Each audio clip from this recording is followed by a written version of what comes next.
अतिवृष्टीमुळे झालेल्या नुकसानीबाबत प्रशासनाच्या विविध विभागांची संयुक्त बैठक. पिके, शेती, पशुधन आणि घरगुती नुकसानीचे पंचनामे आणि नुकसान भरपाईबाबत तहसीलदार प्रशांत बेडसे यांनी दिली सविस्तर माहिती. अतिवृष्टीमुळे मृत्युमुखी पडलेल्या व्यक्तींच्या नातेवाईकांना शुक्रवार दिनांक 10 पर्यंत आर्थिक मदत दिली जाणार. पुराचे पाणी घरात घुसून झालेल्या नुकसानीचे पंचनामे करण्यासाठी पथके सज्ज.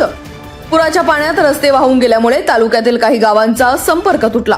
विस्कळीत झालेल्या रस्त्यांची दुरुस्तीची कामे युद्धपातळीवर पूर्ण करण्याचे प्रशासनाचे नियोजन. वेताळे येथील रस्त्यांची दुरुस्ती सोमवार दिनांक 13 पर्यंत पूर्ण करण्याचे आश्वासन. अतिवृष्टीमुळे झालेल्या पिकांच्या नुकसानीचे पंचनामे शुक्रवार दिनांक 10 पासून सुरू. सोमवार दिनांक 13 पर्यंत तालुक्यातील नुकसानीचे पंचनामे पूर्ण करणार असून पुराच्या पाण्यात शेती वाहून जाऊन आणि गाळ वाहून आल्यामुळे शेतीच्या झालेल्या नुकसानीसाठी मृदा व जलसंधारण विभागाकडून नुकसान भरपाई मिळवून देणार असल्याची तहसीलदार प्रशांत बेडसे यांची माहिती.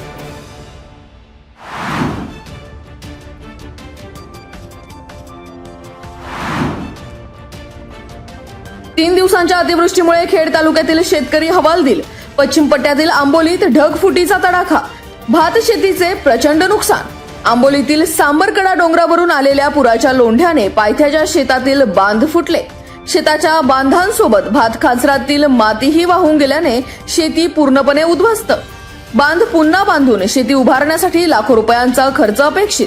प्रशासनाने तातडीने पंचनामे करून लवकरात लवकर नुकसान भरपाई द्यावी, नुकसानग्रस्त शेतकऱ्यांची मागणी.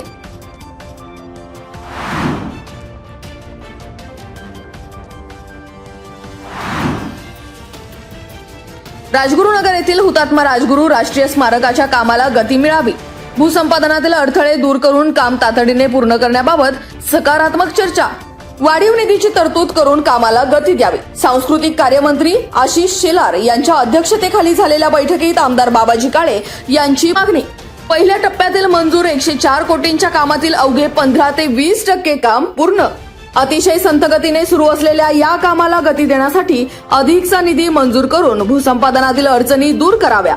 त्याचबरोबर दुसऱ्या टप्प्यातील 154 कोटी रुपयांच्या निधीची तातडीने तरतूद करण्याची आमदार बाबाजी काळे यांची मागणी.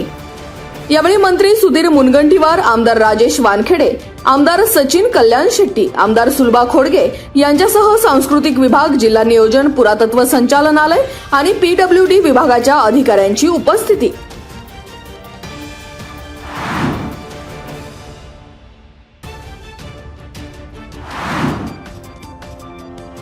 गुरु शिष्य फाउंडेशन या सामाजिक संस्थेच्या वतीने सतारका वस्तीच्या प्राथमिक शाळेतील आदिवासी विद्यार्थ्यांना रेनकोट व पावसाळी चपलांचे वाटप.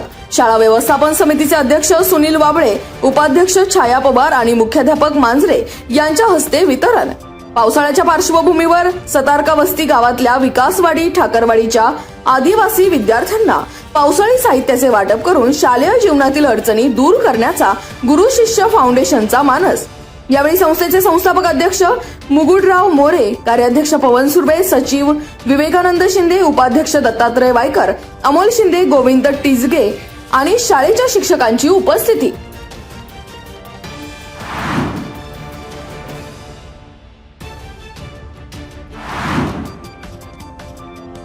राजगुरुनगर पोस्ट ऑफिसच्या कामकाजावर वकील संघटनेचा आक्षेप. सेवा सुधारण्यासाठी राजगुरुनगर वकील बार असोसिएशनचे पोस्ट मास्टरांना निवेदन. RPAD स्पीड पोस्टसाठी एकच काउंटर असल्यामुळे कामात दिरंगाई. RPAD संदर्भातील माहिती ईमेलद्वारे पाठवण्याची सक्ती. तसेच पोस्ट ऑफिसमधील काउंटरवरील कर्मचाऱ्यांकडून सभ्य व सहकार्यपूर्ण वागणूक मिळत नसल्याचीही तक्रार. अडचणी दूर करून नागरिकाभिमुख सेवा देण्याची राजगुरुनगर वकील बार असोसिएशनची मागणी. असोसिएशनचे अध्यक्ष ॲडव्होकेट कपिलेश जोशी यांच्या नेतृत्वाखाली पोस्ट मास्तरांना निवेदन. संघटनेचे पदाधिकारी व सदस्य उपस्थित.